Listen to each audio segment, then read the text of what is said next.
If the Pop-Out concert was a triumphant moment for West Coast rap, the exclusion of the game speaks volumes for how far he's fallen in the eyes of his peers and his mentor, Dr. Dre. Judging Game on his antics over the last few years, you could be forgiven for forgetting just how pivotal he was to West Coast rap in the post-Death Row era, because back in 2005, the Game almost single-handedly resurrected the coast. 5 times platinum, critically acclaimed and Grammy-nominated, the Game's debut album, The Documentary, is undoubtedly one of the best hip-hop albums of all time. Essentially, if the mission was to bring LA rap back to the forefront, it was a flawless victory. But things went wrong, very wrong. And today, it seems the Game is a rapper Dr. Dre would rather erase from his legacy. So how does a rapper who was capable of so much musically and culturally end up snubbed and shunned by the man who gave him a shot and launched his career? Let's find out. Signed in 2003 to a joint venture with Interscope and Aftermath, Dr. Dre basically equipped the Game with every tool to succeed. With a co-sign from Dre, a star-studded feature lineup, and a brief but impactful alliance with 50 Cent and G-Unit, which was actually orchestrated by Dre and Jimmy Iovine, the Game's debut album, The Documentary, was destined to be a success, and that's exactly what it went on to become. With the success of The Documentary and 50 Cent becoming the most profitable artists in the game at the time, it seemed like Dre's new stable of artists were ready to take over the industry together. But Game's relationship with 50 took a turn, and after a very public beef, Game's departure from G-Unit would put the first major strain on his relationship with Dre. And with so many millions of dollars at stake, Dre had to make a business decision that pretty much sabotaged his work with the Game. Financially and infrastructurally, he had to take sides with who Jimmy took sides with, which was 50. It made sense because that's where the bulk of the money was being made. And so at that point, you didn't want to 50 off because he was the breadwinner. Everybody chose sides, but I did the doctor's advocate. No one thought it was coming out. They thought I was done until one night in New York when I recorded One Blood. And I went to Funk Flex, and I went to Clue, and I went to K-Slay, Angie, and I went to every club, linked up with Jim. He took me to Harlem. We dropped it off in every club. I walked in every club. I bought bottles in every club, and I made One Blood crush. So by the time I got back to the West Coast, they were begging me to finish the album. And that's where me and 50's relationship really went left, because he didn't like the support that I was getting from the building. Proving that he could stand on his own 2 feet with 2006's The Doctor's Advocate, which was released just a year after his debut, the Game did the near impossible by proving to the world that he could still deliver a stellar album without either Dre's guiding hand or 50 essentially handing him a whole host of hooks on some of the biggest records on The Documentary. But behind the scenes, it turns out Dre and the Game still had a healthy relationship, because by the time 2011's The Red album released, Game revealed that Dre was still giving him vital feedback.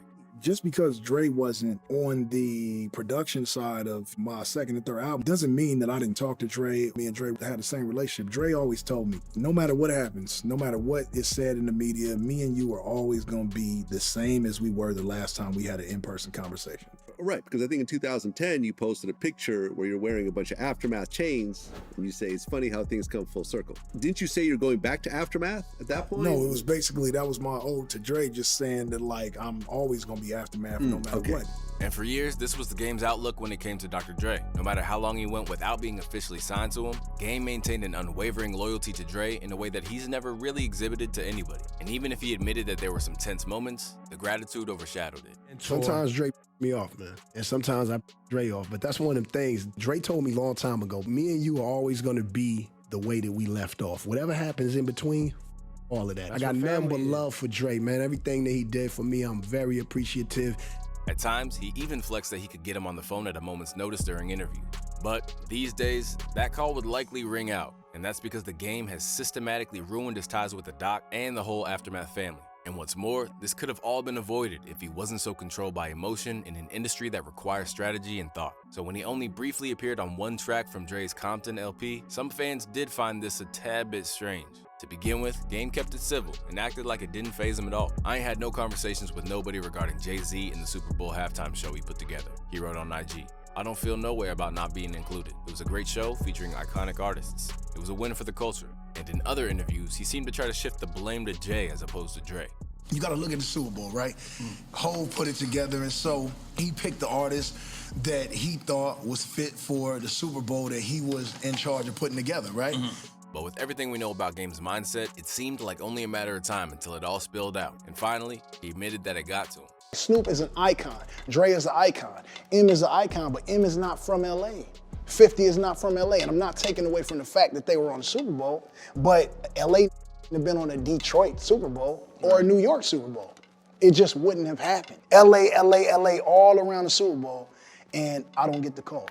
From that moment on, a switch was flicked, and the floodgates were now open for the game to finally cross the line that he'd never had before, and that was to discredit Dr. Dre. Suddenly, the rapper who had previously written a heartfelt tribute to Dre on his second album was now downplaying Dre's impact on his career and life as if it were nothing.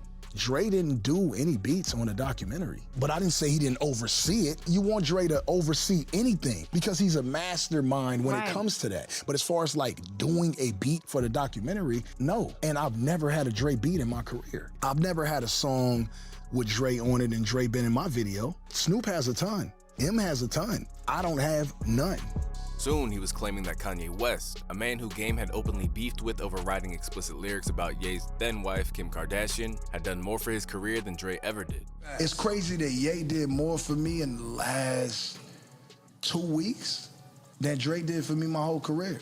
Naturally, the world collectively eye-rolled at this comment, while those who were there firsthand at Aftermath made sure to tell everybody he was out of pocket. When you see Game say, yo, Dre never did nothing for me. I remember Dre being in the studio and giving you them hits, bro. Suddenly doing to Dre what he'd done to so many others before, Game had now disparaged the man who signed him in front of the whole world. And with that, he had come to terms with the fact that one drunken rant cost him his most valued connection in hip-hop. And now he's tried to walk it back while trying to save face at the same time. So basically, I was a little inebriated, and I said some things that I meant. I'm not gonna take it back. I ain't no sucker. But having Dre do anything for your project, anything in your career, touch any part of anything that you're doing in life is such a blessing that I shall not ever on that again. And I haven't talked to Dre since. It don't really matter if we talk again in life. Like, I'm a stand-up Compton, LA, and it is what it is. It's just that I should have gave him more grace with what he actually did do, and that was mentor me and do things that nobody else could have done for me in my career. When I was talking on there, I was speaking in terms of what Ye was doing right at that moment, which was life-changing for me. And then I based it on Dre's lack thereof because I took the business part personal, and I should have left it business. But Dre is Dre, bro. We all know what Dr. Dre do.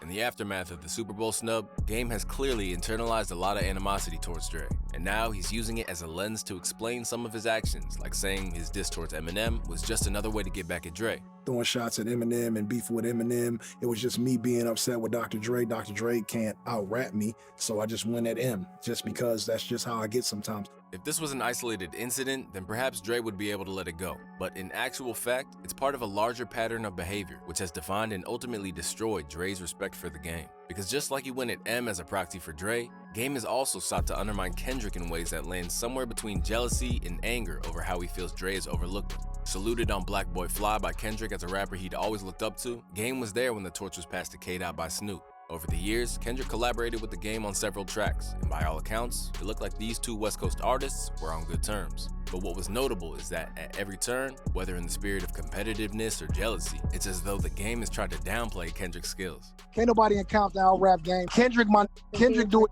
I love that to death. I flew past Kendrick when that was on foot in a Range Rover and showed him how to do it.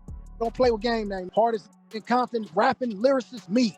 Once again, the Game has let liquor do the talking and fostered a potential problem with a fellow protege of Dre. And while this may have potentially contributed to Dre's gradual distancing from the Game, what really didn't help his case was refusing to stand by the West Coast when it came to the Kendrick and Drake beef. While Dre was out there providing the intro to Not Like Us, the Game actively took Drake's side. This isn't anything new though, because previously, the Game sat on the fence and claimed that Drake didn't take shots at Kendrick on their collab track 100. Yeah, I didn't feel like that, and if I did, I wouldn't put a song out. Like I said, Kendrick's my brother. I love him too. But if Drake was subliminal and slick, he's slick with that. Again, like he one of the best that ever do it. So it's hip hop.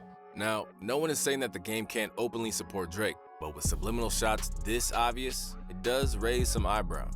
But things go further, as recently the Game basically initiated himself into Drizzy's OVO camp when at the height of the K-Dot beef, he took to IG and played Drake's Enemy from 2015 alongside the caption, "Too many fake rappers I gotta pretend I liked." Later, he admitted that it came down to the fact that he saw Drake as his brother. However, some wondered if he was still so embittered towards Dre and the Aftermath camp that he was now renouncing his Compton roots. And when he wasn't in attendance at Kendrick's pop-out show that essentially unified the West Coast, people started asking questions. My DMs and all on these blog sites and whatnot, talking about the West Coast ain't with you, and you ain't this, and you ain't that, and you siding with this. As far as my relationship with Drake, Drake is my brother. My loyalty is what mother is loyal to me. Don't put my name in unless you hear me say it. Anybody that know me know I ain't got no mother problem saying how I feel about no. And Drake, that's my mother brother. And Kendrick, that's the homie, he know what it is. Despite Game's attempts to control his narrative, it's easy to see why Dre no longer respects him. From dissing nearly every major rapper associated with Aftermath, along with his unpredictable nature, Dre has learned that dealing with the game comes with a whole host of potential hazards, with disloyalty and ungratefulness being chief among them. And honestly, we don't blame him.